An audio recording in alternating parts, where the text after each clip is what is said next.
내년 3구 대선을 앞두고 유영아가 박근혜 대통령의 옥중서갈록인 그리움은 아무에게나 생기지 않습니다. 를 가로세로 연구소를 통해 연말에 발간한다 하여 세간의 관심거리가 되고 있다. 신간, 그리움은 아무에게나 생기지 않습니다. 는 박 전 대통령이 지난 4년간 옥중에서 지지자들에게 보낸 답장들을 유영아 변호사가 엄선해 실었다 한다. 책은 또한 육필 편지와 함께 기존에 공개하지 않았던 사진도 함께 담기도 했단다.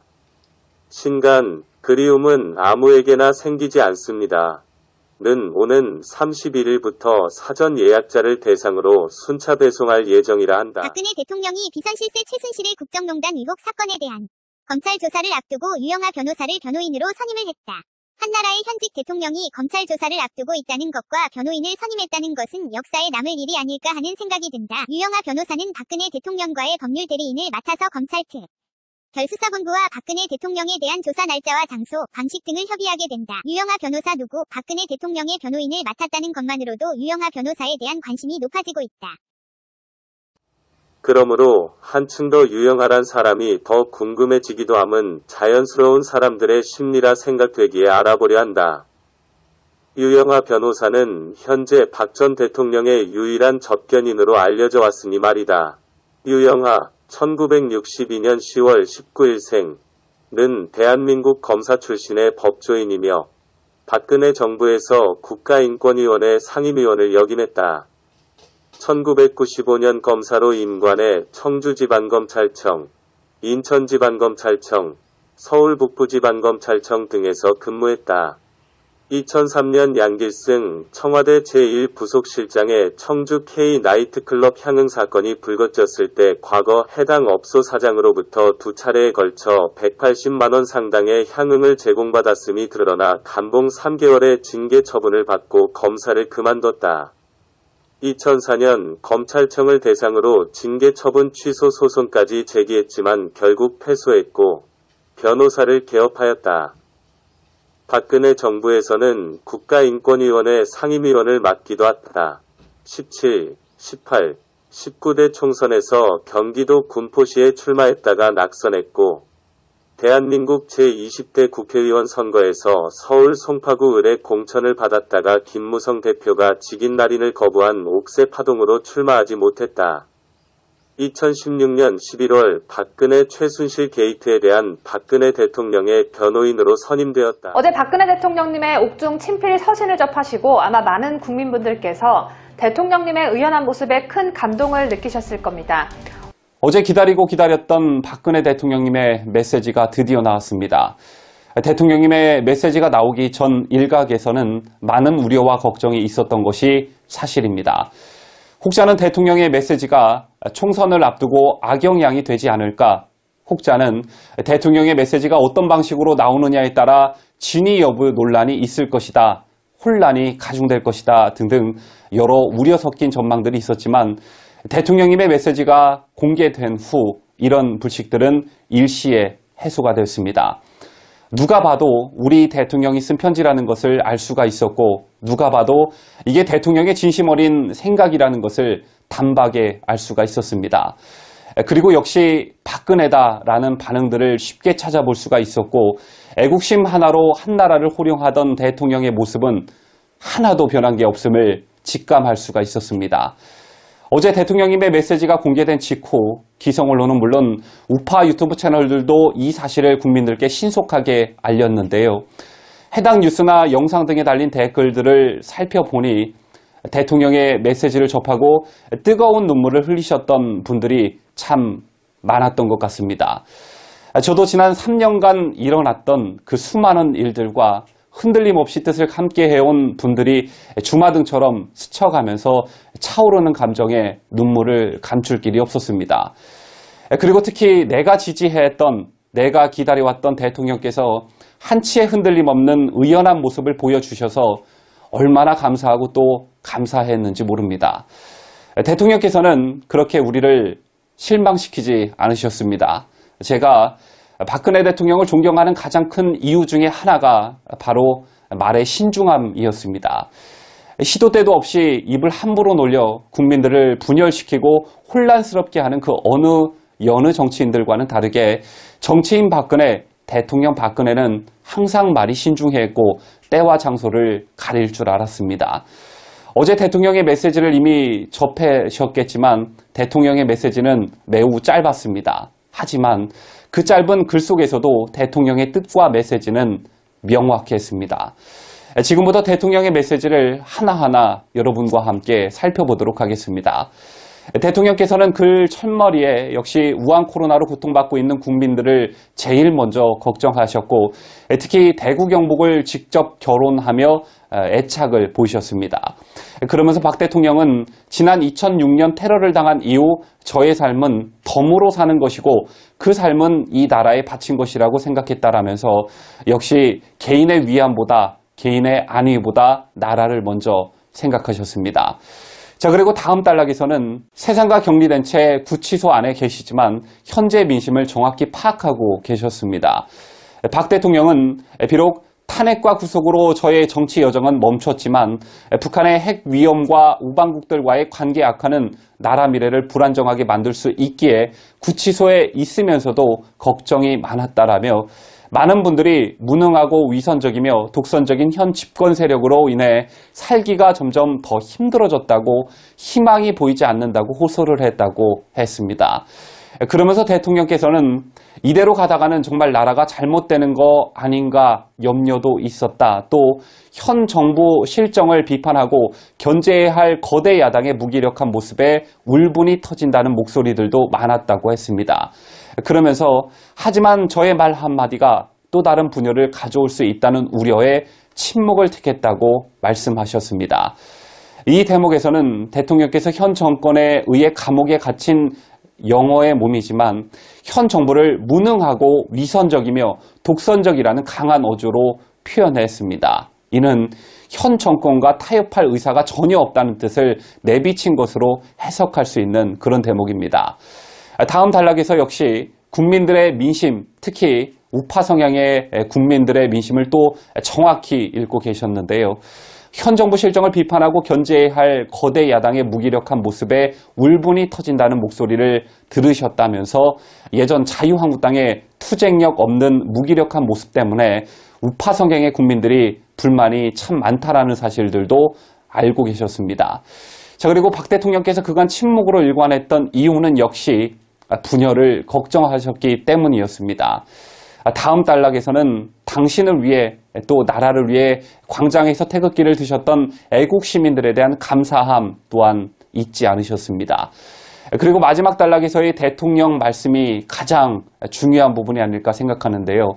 대통령께서는 나라가 전례 없는 위기에 빠져 있고 국민들의 삶이 고통받는 현실 앞에서 정치적 유불리에 따라 이합집산을 하는 것 같은 거대 야당의 모습에 실망도 했다라면서 하지만 보수의 외연을 확대하기 위한 불가피한 선택으로 받아들이셨다라고 했습니다. 그러면서 대통령께서는 나라가 매우 어렵습니다. 서로 간 차이가 있을 수도 있고 메우기 힘든 강국도 있겠지만 더 나은 대한민국을 위해 기존 거대 야당을 중심으로 태극기를 들었던 모두가 하나로 힘을 합쳐주실 것을 호소해드린다고 했습니다. 마지막 단락에서 대통령께서는 거대 야당이라는 구체적인 단어를 사용했습니다. 그러면서 정치적 유불리에 따라 이합집산을 하는 것 같은 거대 야당의 모습에 실망도 했지만 불가피한 선택이라고 하시면서 통합을 강조하셨습니다. 탄핵에 대한 자잘못과 책임을 묻지 않으면서 2006년 테러를 당한 이후 저의 삶은 덤으로 사는 것이라는 표현으로 당신께서 모두 안고 가겠다는 뜻을 표명하셨습니다. 지난 3년 당신의 마음은 배신과 상처로 얼마나 아프셨겠냐마는 역시 대통령 박근혜는 큰 그릇을 가진 박정희 대통령님의 따님이 맞이었습니다. 애국 시민 여러분, 이제 우리가 갈 방향이 뚜렷하게 정해졌습니다. 대통령께서 당부하신 대로 애국심으로 똘똘 뭉친 애국 시민들께서 하나가 돼서 나라를 위기에 빠뜨리고 있는 무능하고 위선적이며 독선적인 현 집권 세력으로부터 나라를 구해내야 합니다. 그게 현 집권 세력으로부터 감금당하고 있는 대통령과 더 근본적으로는 나라를 위한 길이라 생각합니다. 저희 데일리베스트는 박근혜 대통령이 헌법재판소로부터 파면을 당한 이후에도 박근혜 전 대통령이라는 호칭을 사용하지 않았습니다. 전직 대통령이라는 말을 사용하지 않았던 건 언제나 마음속에 현재의 대통령으로 자리하고 있었기 때문이었습니다. 부디 곧 다시 만나는 그날까지 건강 유의하시고 웃으며 다시 만날 날을 기다리고 또 기다리고 있겠습니다. 다음은 우파거리 대통령의 메시지에 대한 각 당과 주요 정치인들의 반응을 보도해드리도록 하겠습니다. 지금부터는 박근혜 대통령의 말씀에 대한 각 당의 반응을 살펴보겠습니다. 박근혜 대통령께서 기존의 거대 야당을 중심으로 힘을 합쳐줄 것을 호소하셨기 때문에 아마도 기존의 가장 큰 정당인 미래통합당과는 갈라져 있는 자유공화당의 반응이 가장 궁금하시지 않을까 생각합니다. 자유공화당은 박근혜 대통령의 편지가 공개된 뒤 1시간여 만에 입장을 발표했습니다. 어제 오후 5시 국회 정론관에서 있었던 조원진 자유공화당 공동대표의 입장을 직접 들어보시죠. 자유공화당 성명을 발표하겠습니다. 박근혜 대통령께서 4일 유영하 변호사를 통해 발표한 옥중 메시지는 국가와 국민의 미래에 대한 큰 결단으로 크게 환영한다. 박근혜 대통령께서 옥중에서 1070일째 부당하게 구속되어 있음에도 불구하고 우한 폐렴 코로나 바이러스로 고통받고 있는 국민을 걱정하며 국가 위기 극복을 위하여 태극기 세력을 비롯한 야권에 대동단결할 것을 밝히신 데 대하여 뜻을 존중하고 감사드립니다.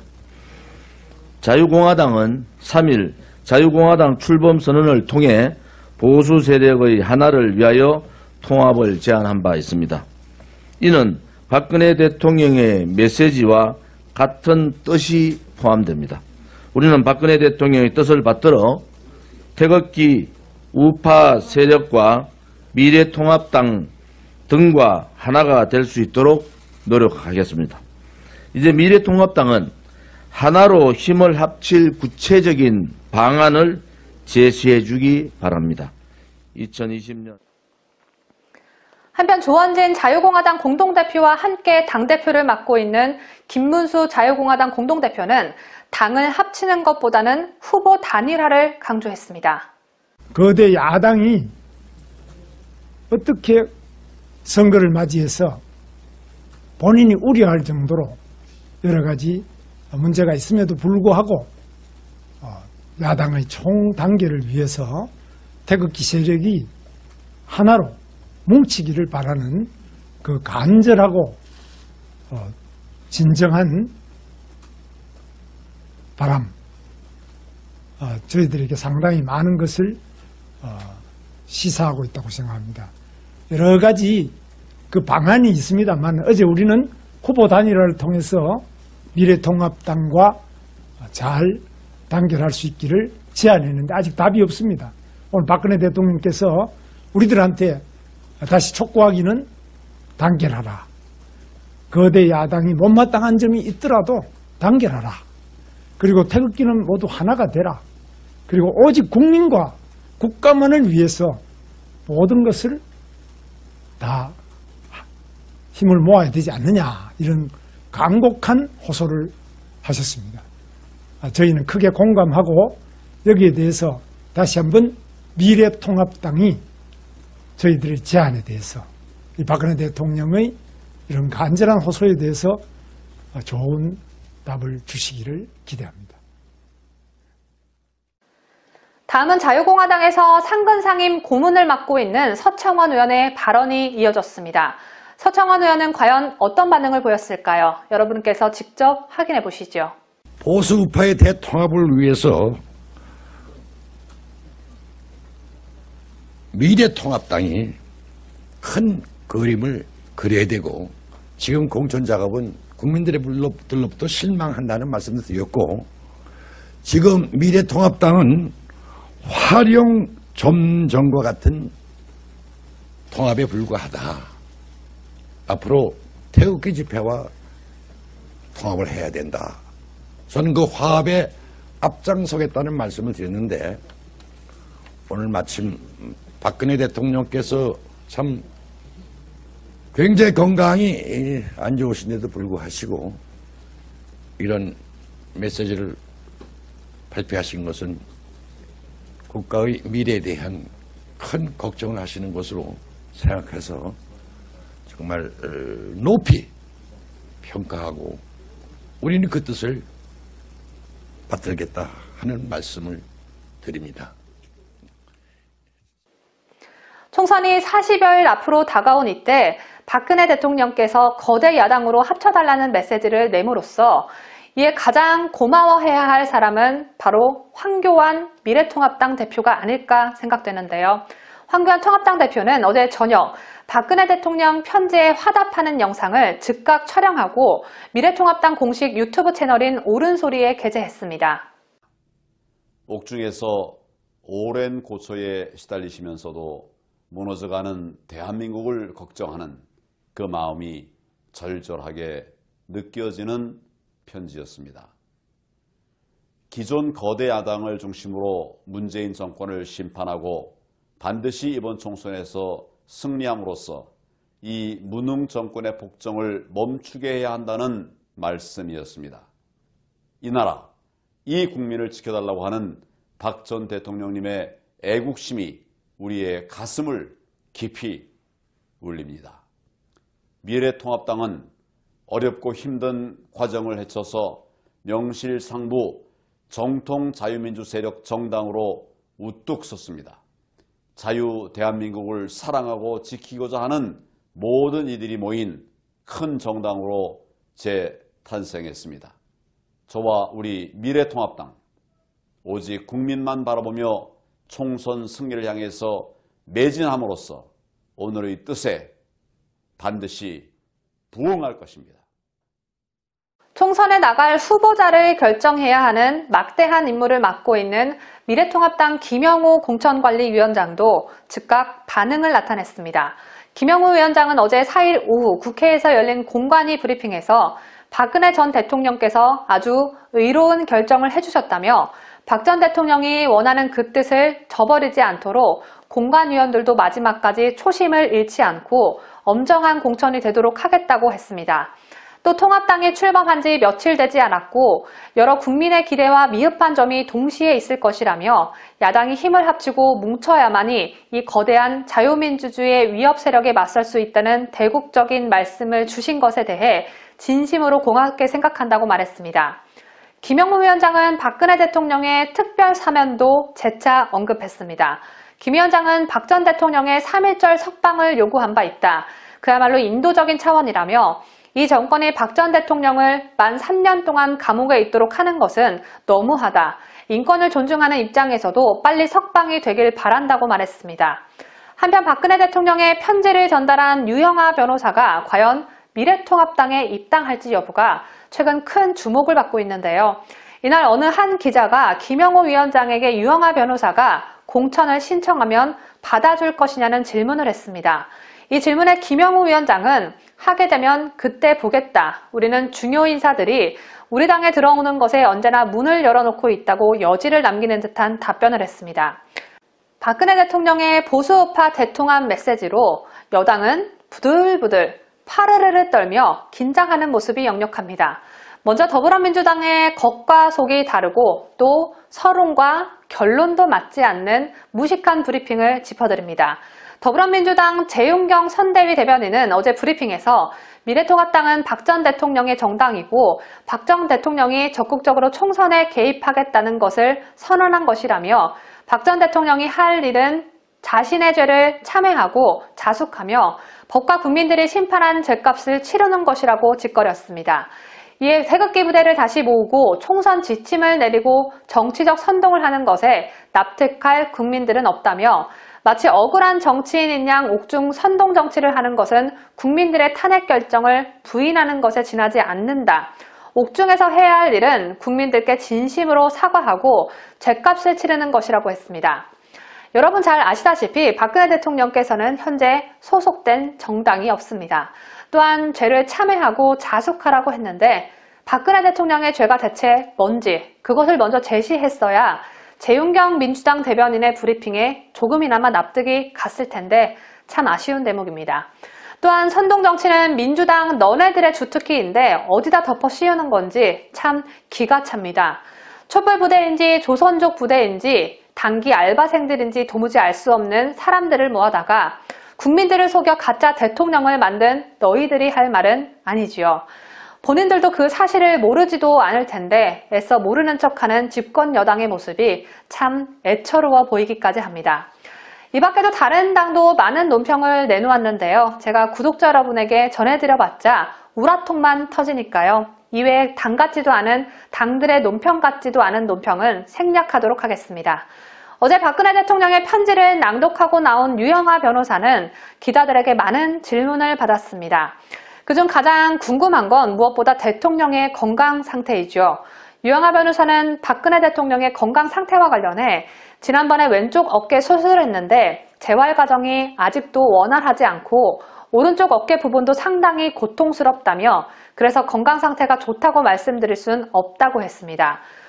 조원진 의원이 이끄는 우리공화당과 김문수 전 경기지사의 자유통일당이 합당한 자유공화당에 대해 박근혜 대통령이 알고 있는지에 대해선 유영하 변호사는 대통령께서 알고 계신다고 답했습니다.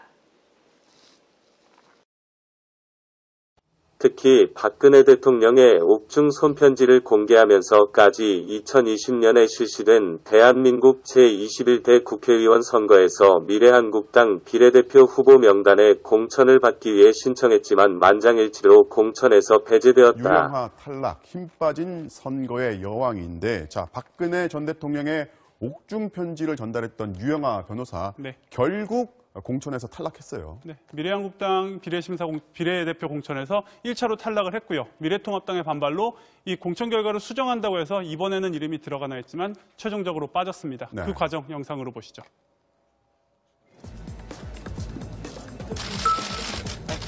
기존의 거대 야당을 중심으로 힘을 합쳐 주실 것을 고소드립니다. 지역이나 비례라는 말도 제 개인의 문제는 뭐 그냥 그 정도로 하시죠.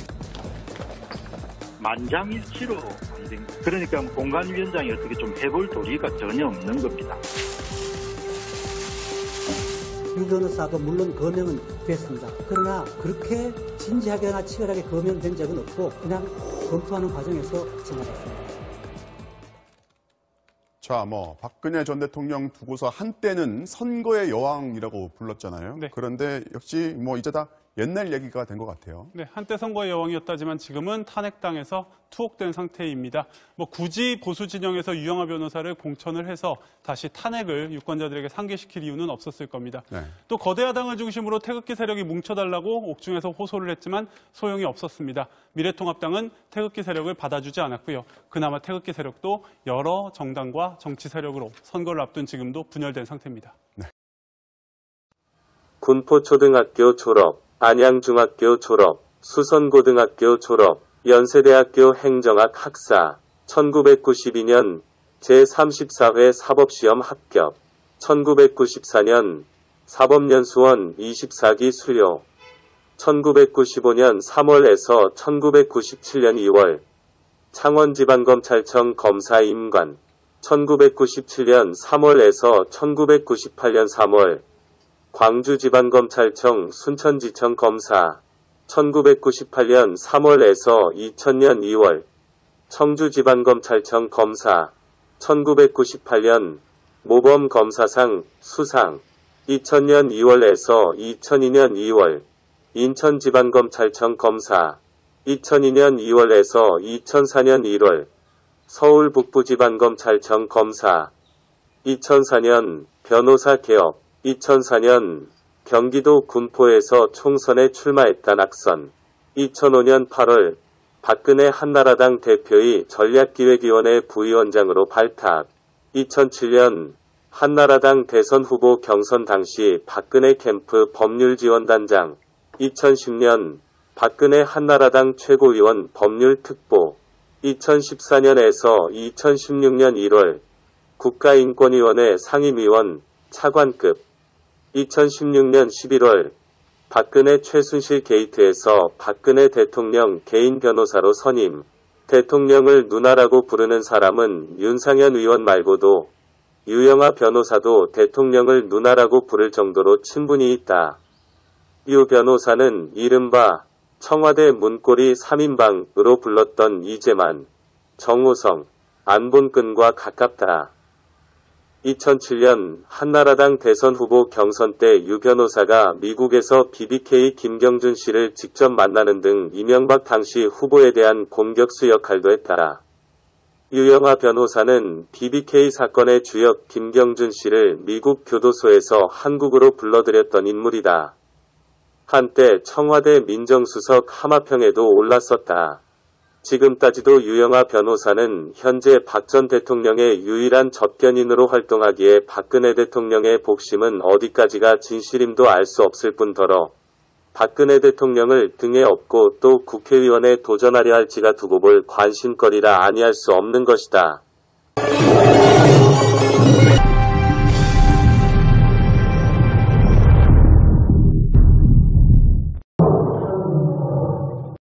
구독과 좋아요, 그리고 알림 설정은 제작자에게 매우 큰 힘이 됩니다. 채널 구독은 언제나 무료입니다.